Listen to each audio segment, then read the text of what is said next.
할렐루야. 반갑습니다. 우리 여러분들과 같이 인사하겠습니다. 은혜 많이 받으시기 바랍니다.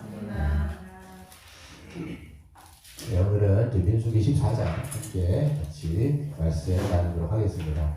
우리가 이제 지난 시간까지 봤는데요. 지난 시간에는 이제 엇갈린 두 가지 보고가 있었습니다. 이스라엘 백성들은 가나안 땅, 하나님이 주시는 그 젖과 꿀이 흐르는 가나안 땅 눈앞에 있는 거예요.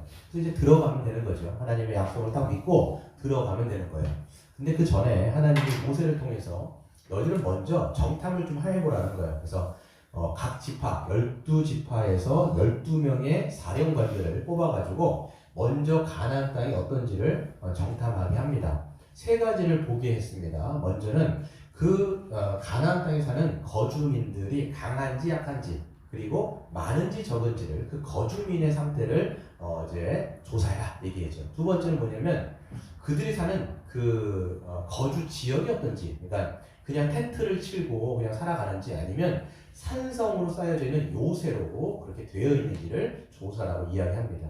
또 세 번째는 뭐였냐면 바로 토지가 비옥한지 메마른지 그 토지의 상태를 좀 조사해서 와라 이렇게 얘기합니다. 그래서 이제 12명의 정탐꾼들이, 거기 갈렙과 여호수아가 포함되어 있죠.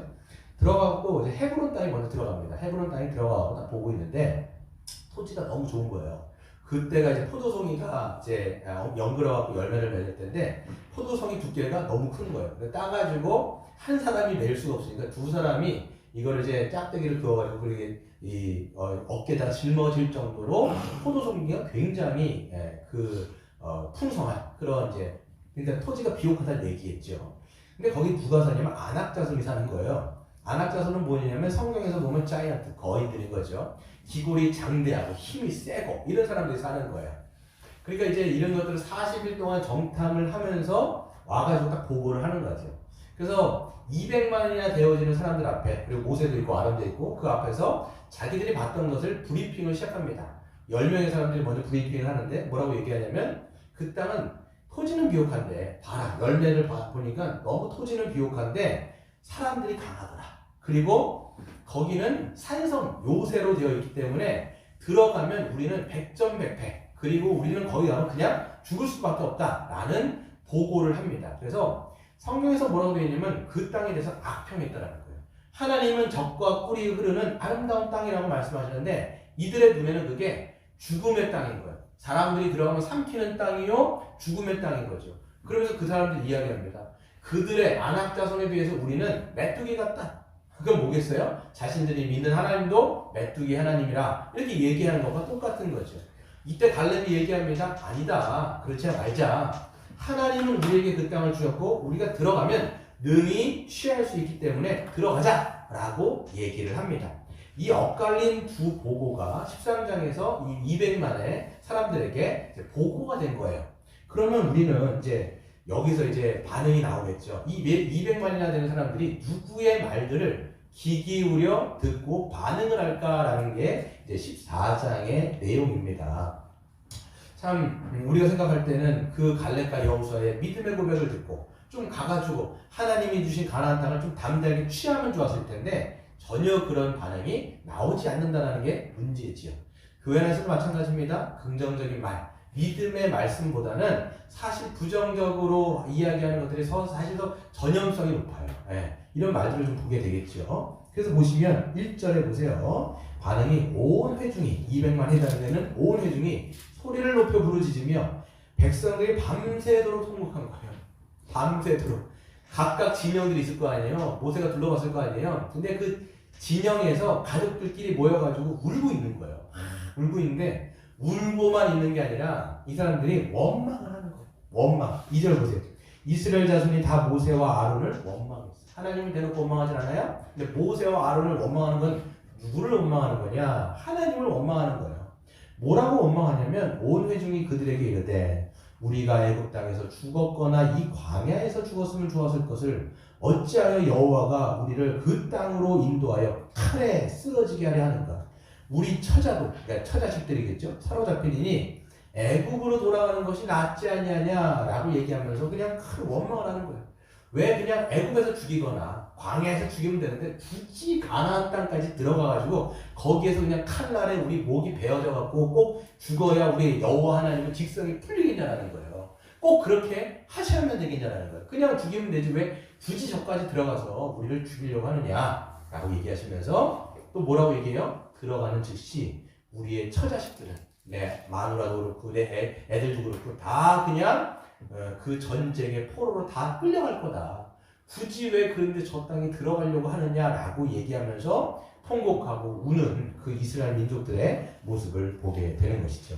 결국은 여기서 아주 이 사람들이 극단적인 선택을 하는 게 뭐냐면 4절 우리가 한 지휘관을 세우고 그러니까 모세 하나님이 세웠던 모세를 제껴버리고 죽이든지 어떻게든지 해버리고 다른 지휘관을 통해서 어디로 돌아간다는 거예요? 애굽 땅. 그들이 그 홍해를 건너고 나왔던 애굽 땅으로 다시 환애굽 돌아갑시다 라고 얘기하는 그 민중의 극렬한 저항이 지금 어떻게 되면 200만이 되는 사람이 아주 요동치고 있는 거예요. 예. 이 지금 밀란이 일어날 정도로 아주 격렬하게 하고 있는 반응을 보입니다. 나중에 보면요, 갈렙도 돌로 치려고 하고 있는 거예요. 그러니까 아마 모세와 모세와 아론이 그들 앞에서 엎드립니다. 좀 진정하라고 하는 의미에서 그들 앞에서 엎드리게 되는 것이지요. 여기서 우리는 좀 알 수 있는 게 뭐냐면 지금 들어가려고 하는 가나안 땅이 어떤 땅이냐라는 거예요. 하나님이 조상 대대로 약속하셨던 가나안 땅, 젖과 꿀이 흐르는 땅, 그들에게 정말 주시고자 했던 평강과 안식이 있고 기쁨이 있는 그 땅인 거예요. 그러니까 그 땅에 들어가게 하시기 위해서 하나님은 지금 이런 모든 역사를 다 진행하는 거예요. 그래서 애굽에 있던 그 노예로 430년 살아갔던 애굽 민족에게 그들에게 10가지 재앙을 막 주어가지고 그들이 바로가 두 손 두 발 다들게 하고 그 다음에 홍해를 열어가지고 그들을 건너게 하시고 그 다음에 구름 기둥과 불 기둥으로 그들을 친히 앞서서 인도하여 주시고 그 다음에 매일매일 만나와 메추라기를 먹이시고 마시게 하시면서 그들을 지금 이 가나안 목적까지 인도한 이유가 뭐냐? 이 이유가 뭐예요? 바로 가나안 땅 선물을 지금 주기 위해서 하는 건데 이 사람들은 뭐라고 얘기하냐면 안 들어간다는 거예요. 지금 누군가가 여러분 좋은 선물을 여러분에게 준다라고 얘기하면 그것을 받는 것이 예의 아닙니까? 뭐 이거 예의라고 치면 좀 그렇지만 당연한 거잖아요. 선물을 주면 그걸 감사합니다 하고 받으면 얼마나 좋아요. 근데 하나님이 그렇게 지금 말도 안 되는 그들에게 형편에게는 말도 안 되는 엄청난 구원의 선물을 주고 있는데 아이 그거 필요 없어요 하고 하면서 그냥 흠사래를 치면서 거절한 게 아니라 그거를 선물을 갖다가 발에 떨어뜨려갖고 짓이겨갖고 발로 뻥 차버린 거예요. 그딴 거 받기 싫어요. 그거 쓰레기예요. 이렇게 한 거예요. 하나님 마음에는 이것이 엄청나게 지금 불순종인 거예요. 이건 그냥 불순종이 아니라 엄청난 거예요. 구원을 하나님께서 우리에게 베풀어 주시려고 십자가의 은혜를 주시고 예수 그리스도의 그 십자가의 죽음을 우리에게 주셨는데 그거 안 받을 거예요. 그딴 거 필요 없어요. 라고 하면서 하나님의 아들 예수 그리스도의 그 이름을 그냥 먹칠해버리는 거. 똑같은 거예요. 지금. 아주 똑같은 겁니다. 그러니까 나중에 하나님 진노하십니다. 여기 보시면. 우리가 좀 생각해 봐야 될 게 있어요. 왜 이러냐라는 거예요. 하나님이 그렇게 좀 했으면 이 사람들이 좀 못 이겨서라도 뭐 갈렙과 여호수아 정도는 아니라도 등 떠밀려서라도 좀 갔어야 되는데 아예 이 사람들은 대적하면 반대 방향으로 가는 모습. 왜 그랬을까요? 이게 좀 이해가 안 가는 거죠. 왜 그러냐면 이스라엘은 왜 이렇게 급격하게 무너졌을까요? 한 번도 시도도 해보지 않고 지레 겁을 먹고 도망치는 꼴이 되었습니다. 조금 한번 가보면 되잖아요. 보면 하나님이 주시겠다. 여러분 민수기를 읽어보면요. 내가 줄 거야 라고 하는 단어보다는요. 줬다라는 단어가 훨씬 많습니다. 이미 그 사람들 눈에는 있진 않지만 하나님의 시각에서는 이미 이 사람들은 받은 것과 똑같은 거예요. 그냥 들어가면 되는 거거든요. 그런데 이 사람들은 아예 얼어서 들어가지 않습니다. 그래서 보시면 그 사람들에게는 하나님이 지금까지 들려주고 보여줬던 내용들이 굉장히 많습니다. 그렇잖아요. 지금 하나님이 그들을 통해서 기적도 보여줬지요. 그리고 하나님께서 그들을 언약을 삼으시면서 자녀를 삼아주셨지요. 게다가 율법이라고 하는 하나님의 말씀도 넣어주셨지요. 그리고 하나님이 그 약속의 땅을 주실 거라고 하는 그 믿음의 약속도 그들은 듣고 보면서 모든 것을 알고 있어요. 알고 있는데 지금 뭐가 문제냐면 왜 이렇게 그 알고 있는 내용들이 그 상황에 직면했을 때는 작동을 하지 않냐는 거예요. 기계 같은 게 보면요, 얼어갖고 이렇게 먹통되는 경우 있잖아요. 컴퓨터 같은 경우는 얼어버리거나 막 이런 거 있잖아요. 뭐 정수기 막 얼었는데 지금 이게 먹통되어지는 거. 그래서 기계로 말하면 작동이 되지 않는 거예요. 이 사람들도 다 하나님에 대한 것들을 알고 있는데 이게 작동이 지금 되지 않고 있는, 오히려 그래서 하나님을 거스르고 다시 뒤로 후퇴하고 있는 그런 모습을 보게 되는데 왜 그랬을까? 무엇이 그들을 얼게 만들고 무엇이 그들을 뒷걸음질 치게 만들었을까라고 우리는 생각해 볼 수 있습니다. 바로 뭐예요? 불확실함이에요. 네. 불확실함. 네. 아직 가보지 않은 거에 대해서 불확실성이 있는 거예요. 이 사람들도 지금 가면 죽을 것 같은 거예요. 가면 처자식이 잡혀갈 것 같은 거예요. 그 불확실한 상황이 주는 그런 두려움과 그 공포가 그들로 하여금 믿음이 작동되지 않도록 얼게 만든 그 주요 원인이 되는 것이죠. 그래서 이 불확실한 상황에 대한 불안과 공포가 믿음을 얼게 했고 뒷걸음질 치게 만들었다라고 우리는 볼 수가 있습니다. 저는 이제 이 우리의 믿음의 싸움은 다 이 두려움과 이 불안에 대한 싸움입니다. 장차 일어나지 않은 일들이 있는데 그것이 주는 공포와 불안함이 우리 안에 늘 있어요. 저도 마찬가지입니다. 이게 없는 사람이 없어요. 그렇기 때문에 저도 이제 신학교를 나온 다음에 제가 이제 신학교를 나오고 그 다음에 바로 뭐 다른 사역을 한 것이 아니라 아나톨레라고 하는, 여러분 아시겠지만 아나톨레라고 하는 그 단체 사역을 같이 하고 그 다음에 교회에서는 파트로 제가 사역을 그때 했었습니다. 하고 있었는데 처음에는 뭐 잘 했죠. 열심히 했습니다. 몇 년 쭉 열심히 했는데 그 어떤 이제 일들이 있냐면 제가 이제 결혼도 하고 그 다음에 아이도 낳고 하니까 자녀들이 이제 생길 거 아니에요. 그때 둘째까지 낳은 걸로 제가 생각이 드는데 첫째 낳고 둘째가 낳은 거예요. 그러니까 이제 처자식들에 대한 걱정도 있겠죠. 제가 그때 전임을 하지 않았기 때문에 평균 거의 10년 동안, 7년 동안 거의 90만 원 평균을 제가 받았던 것 같아요. 그러니까 그걸로 이제 살기는 쉽진 않죠. 그러니까 이제 늘 걱정되는 경제적인 걱정. 일어나진 않았지만 제 안에도 불안과 염려, 그다음 두려움 이런 게 있어요. 경제적인 걱정뿐만 아니라 또 어떤 걱정이 사실 더 있었냐면 장래에 대한 그 걱정이 더 크더라고요. 장래가 어떻게 됐을까?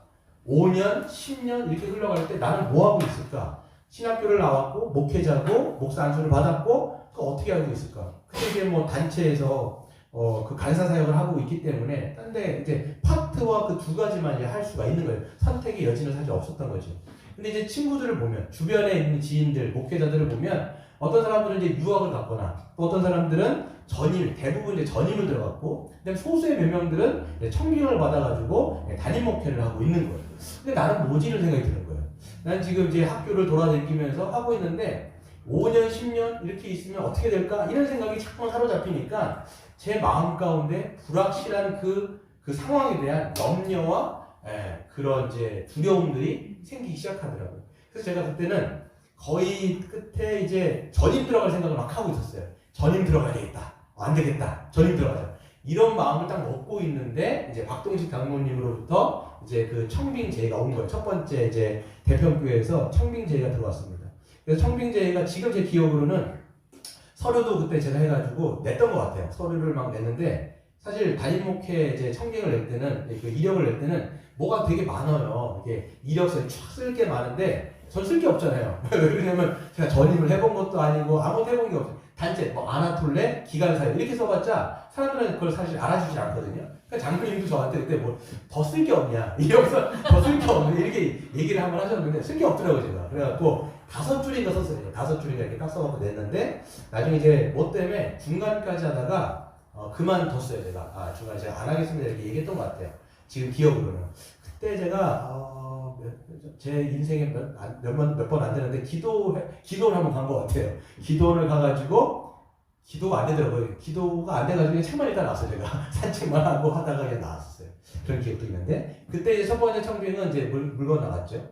그리고 이제 또 마찬가지로 기관 사역도 하고 이제 파트 사역도 했는데 그때 제가 사역했던 데가 성황교회라는 곳에 있었습니다. 성황교회에서 이제 파트 사역을 청년부를 맡아갖고 하고 있는데 두 번째 청빙에 이제 기회가 온 거예요. 그 성황교회에 있는 장로님이 저를 어떻게 잘 봐주셨는지 몰라도 이런 교회에서 청빙을 하는데 좀 가서 설교 한번 해보셨으면 좋겠다 해가지고 제가 이력서도 넣고 또 거기서 청빙 설교까지 제가 했었습니다. 저희 목동에 어떤 교회였던 것 같은데 거기서 했는데 안 됐죠. 두 번째도 또 떨어져가지고 안 했어요. 뭐 그때 뭐냐 연습하는 기회로 저는 생각을 했으니까. 근데 그렇게 사역을 막 하고 있는데 또 세 번째가 또 온 거예요. 그때가 제가 기억나기로는 장로님께서 또 다시 대표교회 문제가 다 해결됐으니까 다시 오셔가지고 한번 청빙 그 절차를 한번 밟아와라 해갖고 또 서류 넣고 그때 청빙 설교까지 했죠. 제가 청빙 설교하고 그 다음에 공동구에서 안 되고 그때 제 기억으로는 어떤 마음이냐면 되면 되고 안 되면 안 되고 이런 생각인데 안 됐어요. 그리고 쭉 진행을 했죠. 그러면서 이렇게 하다가 결국은 이제 대표교회에서 하셨던 우리 이제 성도님들이 쭉 나와서 저와 함께 이제 개척을 시작하게 된 거예요. 저는 그러니까 그 간사 생활하면서 파트 생활하면서 쭉 했던 싸움은 뭐냐면 막연한 그 장래에 대한 두려움과 공포를 제가 늘 갖고 있더라고요. 그러면 그때 어떻게 반응을 했느냐? 갈렙과 여호수아처럼 믿음으로 한 거라기보다는 제 생각에는 또 제가 제 삶을 돌아보면 그냥 이 10명의 정탐꾼 그리고 온 회중처럼 자꾸만 두려웠던 것 같아요. 두려워서 뒤로 뒷걸음치고 움츠리고 그리고 안 되면 자꾸만 좀 무너지고 이게 제 삶의 반복이 됐던 그러니까 믿음으로 하나님 앞에 반응했다기보다는 이게 자꾸만 뒤로 물러나려고 하는 뒷걸음질치는 그런 모습이 제 인생의 모습이 아니었는가. 하도 하나님이 불쌍하니까 저에게 그냥 딱 성도들의 모습을 보여주면서 그냥 개척이나 해라 이렇게 저에게 해주신 게 아닌가라는 생각이 저는 들었어요. 근데 개척을 한 다음에도 그러면 그런 두려움과 염려와 그 공포 이런 불안한 마음이 사라졌느냐? 그렇지는 않았어요. 또 다른 염려와 또 다른 불안이 또 있더라고요. 이게 약간 좀 내용은 다르지만 어떤 불안함이 있냐면 교회에 대한 불안함이 있는 거예요. 이제 제가 담임 목회자로 개척을 했기 때문에 이제 어떻게 보면 인도자로 같이 끌고 가야 되는 리더의 입장이잖아요. 근데 그때부터는 교회를 시작하면서부터 개척을 하면서 어떤 불안함과 두려움이 있냐면 과연 하나님이 이렇게 주신 이 교회가 세우신 교회가 잘 성경적인 교회로 될까? 이런 의문이 자꾸만 있는 거예요. 정말 하나님의 성경적인 교회, 우리 장로님도 아까 기도하신 것처럼 성경적인 교회가 될 것이냐, 교회다운 교회가 될 것인지에 대한 불안과 두려움이 계속 있는 거예요.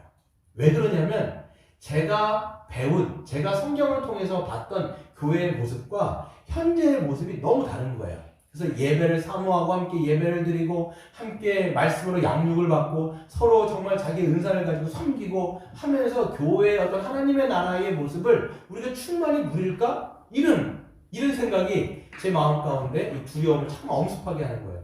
왜냐면 아닌 것 같거든요. 정말 이게 그러면서 또 생각이 드는 게 뭐냐면 5년이 지나도 10년이 흘러도 이 모습 그대로이면 어떡할까? 네. 지금하고 똑같으면 어떡하지? 정말 그러면 나 목회하기 싫을 것 같은데 지금 모습이 이게 장래에도 그렇게 된다면 정말 힘들 것 같다라는 생각이 제 마음 가운데 있는 거예요. 그러니까 정말 변화되지 않을 것 같다는 생각이 들었는데 그때 하나님이 주신 지혜가 뭐였냐면 그때 정의연제도였어요. 그게 여기서 계속 이제 어떻게 보면 제 방에서 가만히 있는데 그때 저에게 하나님이 이 정의연 이 제도 이 지혜를 주신 거예요. 사실 정의연제도는요 성경적인 교회를 꿈꾸는 모든 교회에서 대부분 하고 있는 교회인데 어떻게 보면 이제 물레동산 교회는 기존 교회와 굉장히 형식이 비슷하기 때문에 이건 안 된다는 생각이 저 계속 있어요. 다른 데서는 하지만 우리 교회는 안 될 거야. 우리 교회는 안 될 거야. 이렇게 하면서 있었다가 아니야. 내가 하나님께서 주신 지혜를 딱 갖고 할 때부터는 그때는 용기가 생기더라고요. 성도들을 설득해야 되겠다. 이런 마음을 주시면서 그때도 또 이렇게 헤쳐나가게 되는 것이죠. 그러니까 저희들, 저뿐만이 아니라 여러분도 그렇고요. 우리의 인생은 늘 불확실함에 대한 그 불안과 두려움을 갖고 살아요. 내용은 달라집니다. 그런데 내용은 달라지지만 다른 옷을 입고 계속 그런 불안한 마음과 두려움이 있는데 그때마다 우리가 어떻게 믿음으로 싸워나갈 거냐 이게 문제인 거예요. 여러분 신앙의 싸움은요 이거예요. 이 두려움과 불안에 대한 이 싸움을 하느냐 지느냐예요. 이 싸움을 우리가 보고 있는 것이죠. 여러분, 우리 인생은요, 이것이 없어질 수가 없습니다. 그리고 저와 여러분이 살아가고 있는 이 시대 자체가 더 불확실한 시대가 지금 시대입니다. 여러분, 우리 시대는 좀 굉장히 놀라운 시대예요. 왜 그러냐면 지금은요, 엄청난 기술이 발달이 되어 있습니다. 그래서 모든 데는 슈퍼컴퓨터를 갖고 있고, 기업 같은 데를 보면요. 그리고 그 슈퍼컴퓨터에 엄청난 인포메이션, 빅데이터를 다 갖고 있어요. 그 어마어마한 빅데이터를 갖고 있는데 제대로 앞날에 대한 예측을 할 수 없는 게 지금 시대예요. 네. 그래서 이 사회학자들은요, 뭐라고 얘기하냐면 초불확실한 시대 가운데 우리는 살아가고 있다라고 이야기합니다. 여러분, 지금 우리가 코로나가 터졌잖아요. 코로나19를 맞이하면서 우리가 경험하는 게 뭐냐면 앞날이 예측이 안 된다는 거예요. 아무리 큰 빅데이터를 갖고 있지만 어떻게 우리가 며칠 후 어떻게 될지를 여러분 분석이 안 됩니다. 예측을 거의 할 수 없는 시대가 지금 시대예요. 그렇기 때문에 이런 시대를 살아가는 많은 사람들은 할 수 있는 일이 뭐냐면 안전을 확보하는 거예요. 자기의 안전. 어떻게 될지 모르기 때문에 그런 불안감과 두려움에서 오는 그런 마음들을 없애기 위해서 자신의 안전을 확보하기 위해서 하는 게 뭐냐면 할 수 있는 일이 뭐겠어요? 물질을 모으는 것밖에 없어요. 그렇죠? 부동산을 하거나 주식을 투자하거나 계속 어떻게 해서든지 끌어모아서 자기의 안전을 확보하는 것밖에 할 수 있는 일들이 없다라는 거예요. 이런 시대가 저와 여러분이 살아가는 이런 시대인 것이죠. 신자도 마찬가지입니다. 여러분, 우리가 교회를 다니는 성도, 교회에 있는 성도들도 이 불확실한 상황 속에서 우리는 두 가지 반응을 하게 됩니다. 막연한 앞날에 대한 불안과 두려움으로 움츠러들며 뒷걸음질을 치르며 불순종의 길을 가느냐, 아니면 하나님의 약속을 믿음으로 붙잡고 인내하며 순종하느냐라는 것입니다. 근데 여러분, 이 두 가지 갈릴 길이 있어요. 그냥 믿음으로 반응할 거냐, 아니면 오늘 이 나와 있는 사람들처럼 뒷걸음질 칠 거냐, 이건데 참 보면요, 지식은 있는데 이 믿음이 작동되지 않으면 자꾸만 믿음으로 반응하기보다는, 저도 마찬가지로 여러분, 제가 사역하면서 불안했을 때 지식이 없었겠습니까? 네? 지식도 있었는데 불안한 마음을 믿음으로 제가 못하는 거예요. 작동이 안 되는 거예요. 왜 그러냐? 왜 그럴까요? 믿음이 작동이 안 되면 자꾸만 우리가 어떤 선택을 자꾸만 하려고 그러냐면 근시안적인 선택을 하는 거예요. 내가 지금 눈앞에 보였을 때 이득이 될 거라고 생각하는 것을 자꾸만 선택을 합니다. 네. 이런 하나님 나라를 보면서 이런 선택을 하는 게 아니야. 자꾸만 내 눈앞에 보았을 때 좋아 보이는 거. 그럼 이스라엘 백성들은 뭐예요? 하나님이 주신 가나안 땅이 있는데 지금 애굽이라고 하는 지들이 봤을 때 이게 괜찮다고 그쪽을 선택하는 거예요. 그리고 여러분, 아브라함과 롯의 선택을 보세요. 창세기 13장에 보시면 네가 좌하면 나는 우하고 네가 우하면 난 좌하겠다, 이렇게 얘기했을 때 그 롯의 선택을 보시라고요. 롯이 어떻게 선택합니까? 자기가 눈을 들어 본즉 물이 많고 정말 그 식물이 풍성했던, 그러니까 갔을 때 보기에 좋았던 그 땅을 택해가지고 간계 소돔과 고모란 거예요. 그 땅이 뭐겠어요? 조금 있으면 멸망당할 땅인데 자기의 눈에 지금 당장 좋다고 그걸 선택해버린 거예요. 그러다가 여러분 나중에 포로로 끌려가게 되는 것이죠. 우리도 마찬가지로 이 믿음으로 하지 않으면 자꾸만 내 눈앞에 좋은 거. 제 인생 가운데도 아까 그때 보면 전임이라고 하는 게 뭐 결정할 수 있는 거죠. 파트할 거냐 전임할 거냐 그건 뭐 제 선택인데, 그때 생각할 때는요, 하나님이 원하시는 것은 전임은 아니었던 것 같아요. 근데 그때 제가 두려운 마음에 전임해야지, 이런 선택을 자꾸만 제가 하려고 했던, 그러니까 하나님의 뜻보다는 내 앞날에 그 두려움이 크니까 그런 선택을 자꾸만 하려고 하는 게 제 모습이 아니었는가라는 생각을 하게 되죠. 여러분, 우리가 마찬가지입니다. 우리 예전에 보면요, 지식이 없는 게 아니에요. 여러분, 저도 그렇고 여러분도 그렇고 우리가 1년 동안 그 넘도록 우리가 여러분 복음의 기초, 교회론 하면서 여러분 얼마나 많은 우리가 지식을 들었냐라는 거예요. 예수 그리스도의 죽음과 부활을 통해서 우리가 죄사함 받고 하나님 앞에 의롭게 되어져서 하나님 나라에 들어갔다. 여러분 알잖아요. 배웠잖아요, 지금. 그리고 우리가 하나님 나라에 들어간 사람들은 그 하나님의 나라를 누리며 우리가 교회로서 살아간다는 거 배웠잖아요. 그렇죠? 우리가 교회로서 그리스도의 몸 안에서 그 교회로서 살아가면서 풍성한 하나님의 나라를 우리가 누리는데, 우리가 더 풍성하게 누리려면 어떻게 됩니까? 예수님이 우리에게 주신 그 사랑을 통해서 우리가 다른 사람들을 더 돕고 섬길 때에 우리가 하나님의 나라를 더 풍성하게 누리게 된다? 라는 것을 지식적으로 알고 있어요. 이스라엘 백성들처럼 지식적으로 알고 있단 말이에요. 근데 믿음이 작동하지 않으면 어떤 방식으로 하냐면 자꾸만 자기를 위한 방식으로 내 앞날의 걱정을 들기 위한 방식으로 자꾸만 우리가 더 하는 거예요. 그럼 여러분 교회에서 어떤 모습을 되냐? 한 발짝 뒤로 물러서는 거예요. 그러니까 확 들어와서 섬기는 게 아니라 한 발짝 물러서 가지고 한 달에는 교회 안에 걸치고 있고 한 달에는 딴 데다 걸치고 있는 거예요. 그러면서 들어온 것도 아니고 나간 것도 아니고 이게 예배를 확 드리는 것도 아니고 양육을 확 받는 것도 아니고 성도 간의 교제를 누리는 것도 아니고 내가 섬기는 것도 아니고 조금 있으면 내가 빠질 생각하는 거예요. 이렇게 하면요 오히려 자기도 못 누리고 교회도 풍성해지지 않는 거죠. 그러니까 저희가 지금 정예원과 양육회원을 하는 것 자체가 그거예요. 정예원과 양육회원 했다고 그게 끝나는 게 아니라 이미 그리스도의 몸으로 들어온 자라면 여러분이 우리가 하나님 앞과 여러 증인 앞에 서약하고 들어온 사람이라면 정말 우리가 그런 결정을 여러분 삶 속에서 하셔야 돼요. 여러분을 위한 선택이 아니에요. 그러니까 내가 어떻게 하면 주님을 더 섬길 수 있을까? 어떻게 하면 하나님 나라를 더 풍성하게 누리며 하나님의 영광을 위해서 내가 선택하고 결정할 수 있을까? 이거를 보셔야 되는데 그게 아니라는 거예요. 자꾸 물러나는 선택을 한단 말이에요. 자꾸 뒤로 가는 선택을 하는 게 여러분 잘 생각하셔야 돼요. 그냥 눈에 봤을 때는 아무런 잘못은 아닌 거예요. 이거 괜찮지, 뭐 그렇게 할 수 있어. 근데 여러분이 알걸요? 여러분의 양심이 있을 거예요. 여러분의 양심이 작동하는 거예요. 내가 정말 이 선택이 주를 위한 선택인가? 아니면 나를 위한 선택인가? 세상에서도 마찬가지입니다. 우리가 직장을 선택할 때 정말 주를 위해서 선택하는지 아니면 내가 연봉 보고 그거 내가 살길 때문에 정말 이런 것들을 선택하는지를 여러분 스스로가 하나님 앞에서 우리가 보면 알 수 있어요. 세상을 살아갈 때도. 여러분 우리가 이런 것들을 여러분 우리의 삶 속에서 보시는 여러분 되시기를 바랍니다. 마지막 한 가지 더 할게요. 그렇다면 온 회중하분은 다른 방식으로 반응을 했던 사람이 있어요. 그게 여호수아 갈렙이죠.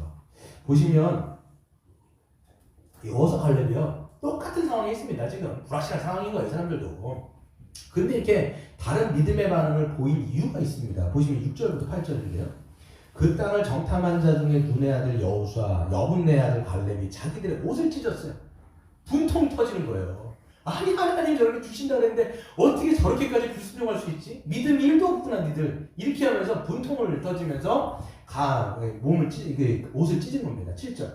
이스라엘 자손의 온 회중에게 말하여 이르되 우리가 두루다니며 정탐한 땅은 심히 아름다운 땅이라 하나님이 주신 땅 아니냐. 너무나 아름다운 땅이다. 8절. 여호와께서 우리를 기뻐하시면 다른 번역에 보면 하나님이 우리를 사랑하시면 우리를 그 땅으로 인도하여 들이시고 그 땅을 우리에게 주시리라. 이는 과연 젖과 꿀이 흐르는 땅이니라. 이렇게 얘기하는 거예요. 그래서 하나님이 주신 땅에 대한 그 완전하진 않겠죠. 온전한 믿음으로 그 약속을 붙잡고 들어갑시다 이렇게 얘기하는 겁니다. 그랬을 때 여러분 온 회중이 어떻게 된 줄 아십니까? 돌을 들어가고 치려고 했어요.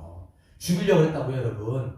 그냥 돌로 이 갈렙의 머리를 쳐가지고 입을 막으려고 한 거예요. 이때 하나님이 급히 등장하셔가지고 이 모든 사태들을 진정시킵니다. 그건 이제 다음 주에 얘기하고요. 그랬을 때 여러분 보시면 하나님 나라에 대한 약속을 믿는 사람은 믿음이 있는 거예요. 믿음이 있기 때문에 이런 모습을 보일 수가 있는 것이죠. 여러분 하나님의 약속을 믿는다는 것, 하나님의 나라를 소망한다는 것입니다. 이 갈렙과 여호수아가 젖과 꿀이 흐르는 가나안 땅을 소망한 것처럼 우리도 하나님 나라를 소망하게 되는 것이죠. 그런데 하나님의 나라는 그리스도로 말미암아 이미 임했습니다. 아직 완성되지 않았죠. 주님의 재임 때에 새하늘과 새 땅으로 완성될 것입니다. 하지만 성도는 이미 임한 하나님의 나라를 간헐적으로 우리가 누리는 거예요. 성령을 통해서 우리는 하나님의 나라의 평강과 기쁨을 간헐적으로 누리게 되는 것이죠. 그렇기 때문에 우리는 충만하게 누릴 새하늘과 새 땅을 소망하게 되는 것입니다. 그래서 여러분 보시면 하나님의 약속을 믿는다는 것, 하나님 나라를 우리가 정말 믿고 소망한다라고 하는 것은 그렇잖아요. 지금 불확실한 상황을 견딜 수 있는 힘을 주는 거예요. 이게 믿음이에요. 네. 그래서 이 사람들도 불확실한 상황 가운데 우리가 또 두렵지 않겠습니까? 그런데 하나님 나라를 소망하고 믿는 자에게는 주어지는 게 뭐냐면 그 지금의 불확실함을, 지금의 두려움과 그 공포를 이길 수 있는 힘이 이 소망하는 데서 오는 거예요. 이게 중요한 겁니다. 그것을 견딜 수 있는 힘이 생기는 것이죠. 그래서 여러분 하나님 나라에 대한 소망은 지금의 불확실함을 견디는 힘을 얻게 해주고요. 주님이 행하실 것들을 소망하기에 지금 견딜 수 있는 거예요. 그럼 데살로니가전서 교회를 보면요, 이제 데살로니가 교회가 있는데요, 그 교회가 이제 사도 바울이 세운 교회입니다. 사도 바울이 세운 교회인데 데살로니가전서를 쓰면서 사도 바울이 이런 얘기를 해요. 너희의 믿음의 역사와 사랑의 수고와 우리 주 예수 그리스도에 대한 소망의 인내를 우리 하나님 아버지 앞에서 끊임없이 기억하며 내가 감사한다. 이렇게 씁니다. 뭐라고 얘기하냐면 데살로니 교회에 대해서 칭찬을 하는 거예요. 너희를 딱 보니까 믿음의 역사도 있고 사랑의 수고도 있고 소망의 인내도 있구나 이렇게 얘기하는 겁니다. 근데 여러분 데살로니가 교회를 보시면 어떤 교회냐면 사도 바울이 3주 동안 데살로니가 지역에 머무르면서 복음을 전하여 세워진 교회가 데살로니가 교회였습니다. 근데 거기서 뭐 이렇게 막 느긋하게 사도 바울이 이렇게 복음을 전해갖고 세워진 교회가 아니에요. 막 두루 다니면서 데살로니가에 복음을 전했는데 늘 따라다녔던 사람들이 누구냐면 유대인들이 그렇게 사도 바울이 복음을 전하지 못하도록 핍박을 하면서 따라다닌 거예요. 그러니까 사도 바울도 3주간 원래 더 있으려고 했는데 유대인들이 막 와가지고 핍박을 하니까 거기 더 이상 머무를 수가 없었습니다. 그렇기 때문에 이 사도 바울이 급하게 도망을 간 거예요. 이 사람들에게 복음을 3주간 전하고 급하게 도망간 거예요. 근데 거기 뭐가 생겨졌냐면 데살로니가 교회가 이렇게 딱 세워진 거예요. 그럼 여러분 사도 바울의 입장에서 어떤 마음이 드냐면 자기가 아이를 낳는데 복음으로 아이를 낳는데 그 갓난아이들일 거 아닙니까? 영적으로. 그런데 자기는 떠나가야 되는 거예요. 근데 소식을 들어보니까 유대주의자들, 유대주의자들로부터 또 박해까지 받는다는 거예요. 이 사람들이. 그러니까 신앙으로 잘 세워지지도 않았는데 박해까지도 받으면 여러분 어떻게 되겠어요? 교회가 무너질 것 아닙니까? 그러니까 사도 바울이 박해까지 들으면서 어떤 생각이 드냐면 어떡하지? 저 3주밖에 복음을 듣지 못해갖고 저 어린 갓난 아이들일 텐데 밖에까지 왔는데 무너질 것 같은데 어떡하지? 그러면서 사람을 누굴 보내냐면 디모데라고 하는 자기 제자를 보냅니다. 근데 디모데가 가갖고 보고 왔는데 그 상황을 보고 와갖고 전했는데 그 소식이 뭐냐면 이들이 믿음 가운데 견고하게 서 있다는 얘기인 거예요. 그래서 얘기하는 게 뭐냐면 너희들의 믿음의 역사 그 3주가 들었는데 여러분 우리가 막 20년, 30년 신앙생활에도 이 믿음이 없다고 얘기하는데 3주간 들었어. 3주간 들었는데 믿음의 역사가 막 일어나는 거예요. 그리고 그들 안에 사랑의 수고가 있는 거예요. 서로 핍박을 받는데 그들이 서로 막 위로하며 격려하며 자기가 헌신하면서 다른 사람을 섬기는 거예요. 3주간 들었는데. 그리고 이 데살로니가 교회가 이 특별한 게 뭐냐면 예수님에 대한 재림을 소망했다는 거예요. 3주간 들었는데 여러분 소망이 되냐고. 이 사람들은 3주간 들었는데 그리스도께서 재림하셔서 이 땅 가운데 이 말 새하늘과 새 땅을 이 사람들이 소망을 하는 거예요. 그러니까 뭐가 생기냐면 소망의 인내가 생기는 거예요. 그러니까 하나님 나라를 소망하면요 거기에서 이 힘들고 어려운 상황을 견디고 이겨낼 수 있는 힘이 그 소망하는 데 가운데 생겨지게 된다는 것을 사도 바울이 그 데살로니가 교회를 막 칭찬해 줍니다. 어떻게 내가 너희를 그렇게 걱정했는데 그렇게 믿음에 굳건하게 섰구나. 야, 난 너희를 생각할 때마다 기쁘다. 하나님 앞에 기도할 때마다 나는 감사함으로 너희를 위해서 기도한다. 이렇게 얘기하는 게 디모데 데살로니가 전후서란 말이에요. 여러분 우리가 생각해 보셔야 돼요. 여러분 우리가 정말 하나님 나라의 약속을 믿고 소망한다면 그 믿고 소망하는 데서 지금의 불안과 지금의 두려움을 이길 수 있는 힘이 있다는 걸 믿으시길 바랍니다.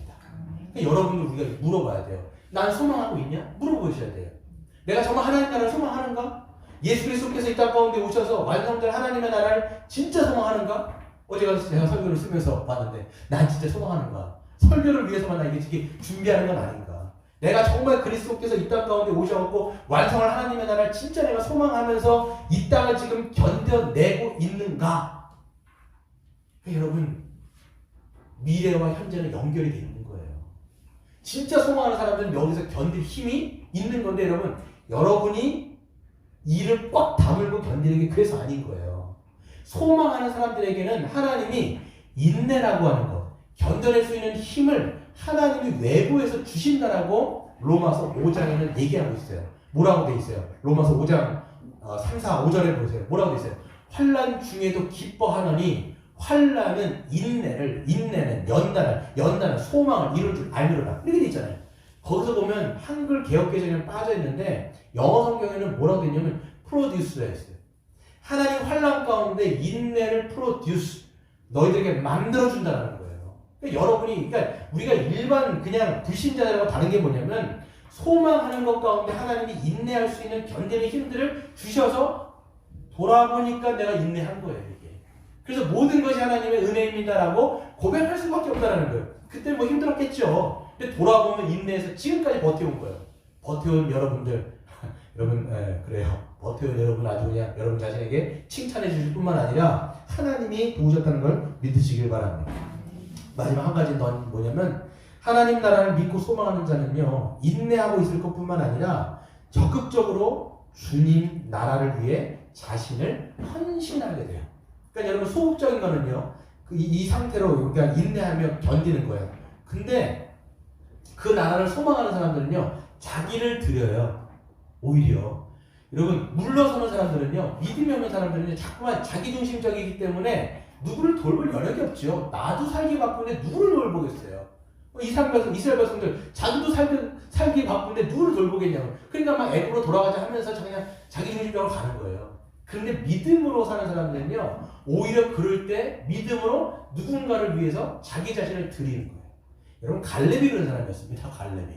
갈렙은요 지금 나이가요 40대예요. 보니까 40대인데 나중에 가나안 땅에 들어갔을 때 이제 그 여호수아서에 보면 쭉 그 정복을 했을 때 갈렙이 그때 나이가 85세입니다.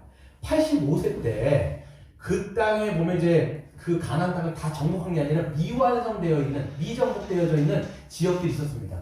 그때 지역, 그 정복되지 않은 지역이 뭐냐면 헤브론이라는 땅이었어요. 그 13장에 나오는 그 아낙 자손이 따는 땅, 그 땅이 헤브론인데 그 땅을 아무도 받으려고 하지 않는 거예요. 왜? 또 정복해야 되니까. 근데 갈렙이라는 사람이요, 이 사람은 85세가 됐는데도 불구하고 하나님 나라에 대한 믿음과 열정이 식지 않는 거예요.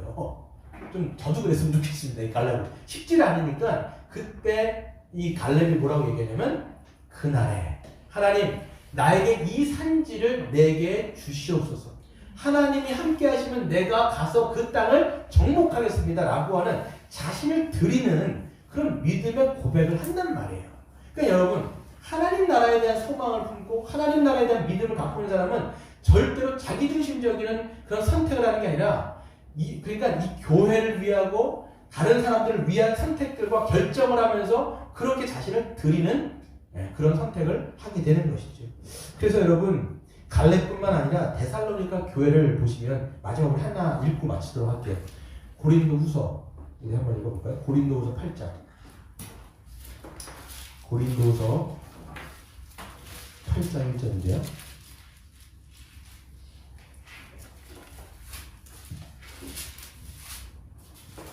1절, 2절을 한번 보세요. 같이 읽겠습니다. 시작. 형제들아, 하나님께서 마게도냐 교회들에게 주신 은혜를 우리가 너희에게 알리노니 말라의 많은 시련 가운데서 그들의 넘치는 기쁨과 극심한 가난이 그들의 풍성한 연보를 넘치도록 하게 하였느니라. 아멘. 노트 보세요.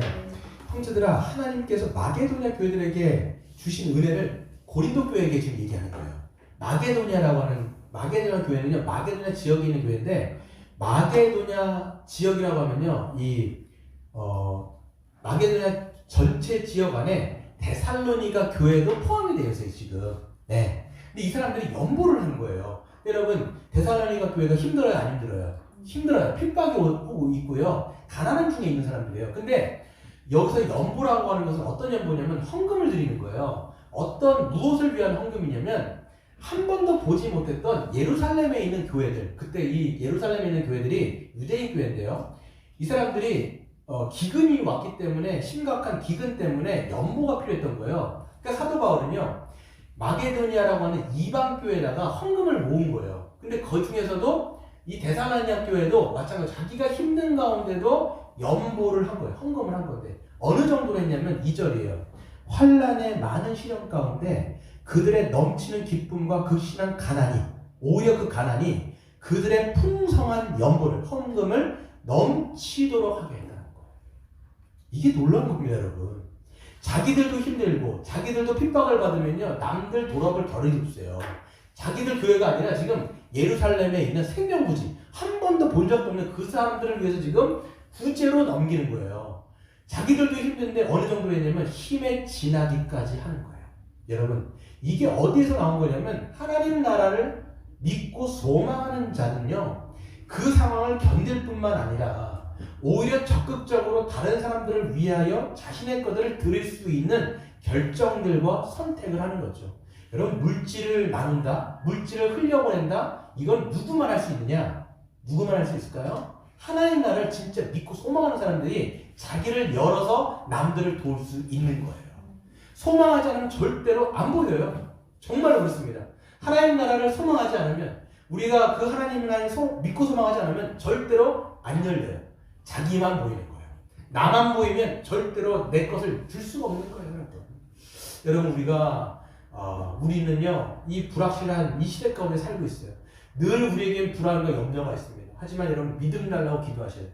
개인적으로는 믿음 달라고 기도하시고 말씀을 보실 뿐만 아니라 우리가 여러분 우리의 믿음은 제가 생각할 때는 저도 마찬가지고 혼자 개인들은 너무 약합니다. 불씨로 말하면 꺼져가는 불씨 같은 거예요. 어떻게 보면 그렇기 때문에 하나님은요 우리를 교회로 모아주셔서 함께 이 작은 불씨가 함께 태워지도록 그래서 믿음을 우리가 더욱더 견고하게 할 수 있도록 공동체를 주신 것이고요. 이 공동체 가운데서도 우리가 어떻게 합니까? 함께 말씀을 읽고 소그룹 모임 우리가 하겠죠? 소그룹 모일 때 말씀을 함께 나누고 격려하고 위로하면서 그 믿음으로 결정하며 인내하며 살아가라고 말씀하시는 것이죠. 믿음으로 살아가는 저와 여러분 되시길 주의 이름으로 축원드립니다.